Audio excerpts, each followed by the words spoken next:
अस्सलाम वालेकुम फ्रेंड्स। नाम है माला। माला नाम के मायने है मिलनसार। नाम है माहिरा। माहिरा नाम के मायने है वाकिफ़ कार।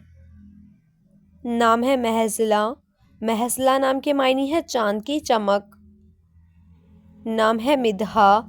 मिदहा नाम के मायने है तारीफ़, हम्द। नाम है मुतीबा।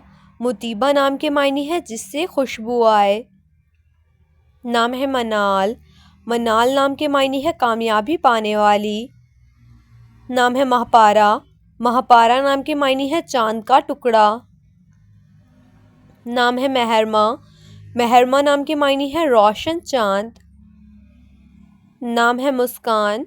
मुस्कान नाम के मायने है मुस्कुराहट, तबस्सुम। नाम है मीरब। मीरब नाम के मायने है जन्नत का फूल। नाम है मीरम। मीरम नाम के मायने है फूलों का गुलदस्ता। So friends, thanks for watching. अल्लाह हाफिज़।